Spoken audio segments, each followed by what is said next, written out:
One more thing I thought I'll talk about, and this is the time from the UPA2 government, when I know there was something that was set up called the Project Monitoring Group, PMG, with the idea of fast tracking or clearing some of the large projects that were stuck.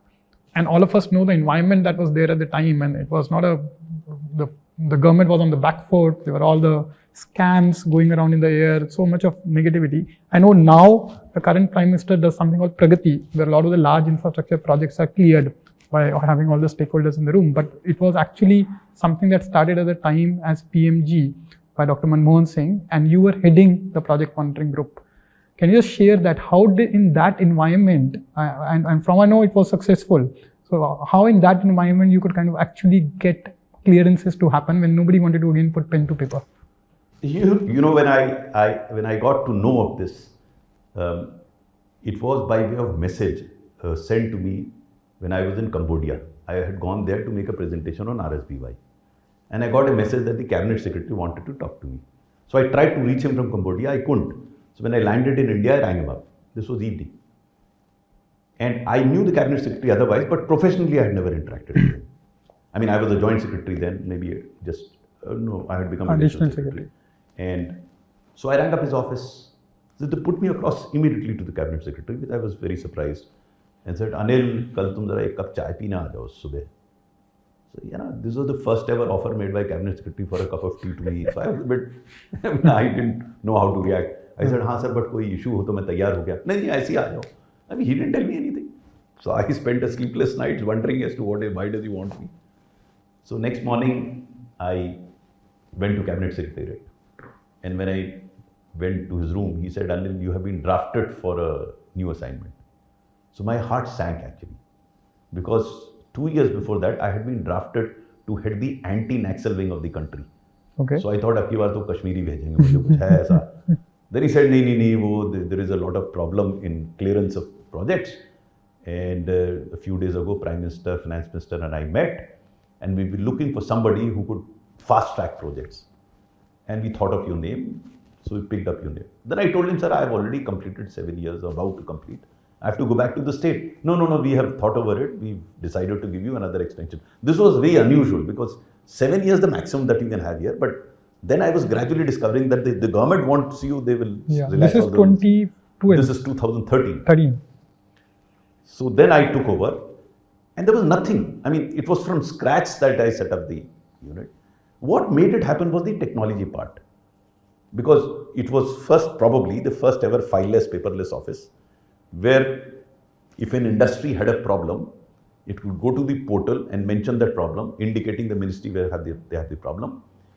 That problem would automatically go to a designated joint secretary in a ministry, who was mandated to put his comment on the portal itself. So, he's absolute transparent. And then I used to have tripartite discussion, and only thing that I told the joint secretaries who came to my meeting was, take a decision either way. Reject it. Don't sit on it. Don't sit on it. And you know what happened? In 15 months, we cleared projects worth 5 lakh crores. It was incredible. I couldn't believe it. And people asked me, how did it happen? I said, simple. No matter how inefficient I am, to the public, I'd like to appear to be efficient. No one wants to appear inefficient. And here, since it was a transparent process where you could make out who's sitting on what for how much time, that did the trick. And I have always believed, I use this in coal also, fast track projects there as well, that the moment you bring transparency, and technology can be very helpful, there is speed in clearance of project. That's why in coal, we didn't have file of paper. It was all digitized. In education, it was all digitized. That helped. Technology helped. So sunlight is the best disinfectant, basically. Absolutely. Once you get transparency, Absolutely. things will already... Earlier, sunlight was there, but we didn't have instrument to expose it to light. Yeah. Now you have technology. Yeah. Since 20 years ago, we didn't have technology. We may wanted to be exposed, but today you can put everything in public domain. You know, much of my backside was saved as coal secretary was, because every decision was placed on the portal. And it's not that we didn't commit mistakes, but they came to light and we corrected it. Yeah. So no one could attribute malafide to your decisions if you are transparent, and technology allows you to do that. Any examples of projects that you can give from the PMG time which are many very of visible them, but now? One in the beginning was a very interesting one.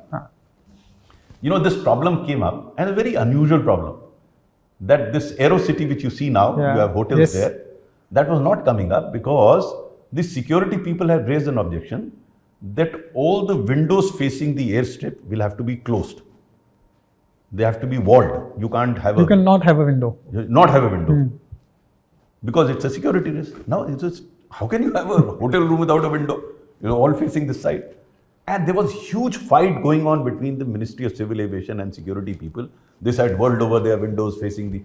I said, okay, let me find a solution. I mean, there's no yes or no to the problem. Find a solution.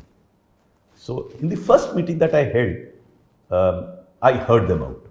At that point in time, I had no clue. But when the second meeting started, I started with a very interesting statement. There were police people, police commissioner, Delhi people were sitting there and civil aviation people. So I made a statement which had no direct relationship with what I was saying. I told them, this was in July, and I made the statement, I hear that the Prime Minister this year will be speaking from the ramparts of Red Fort behind a wall. He said, why?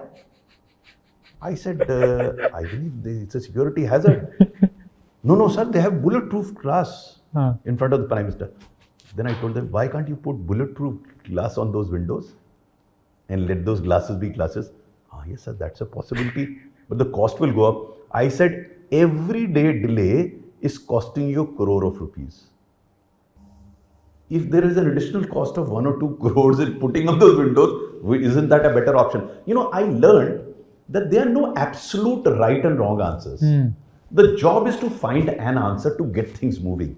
I mean, someone will find it absolutely foolish to put bulletproof glasses there. Yes, it might appear to be foolish, but then you continue to argue. The police wallas will say, no, you can't have it. They will say, you can have it.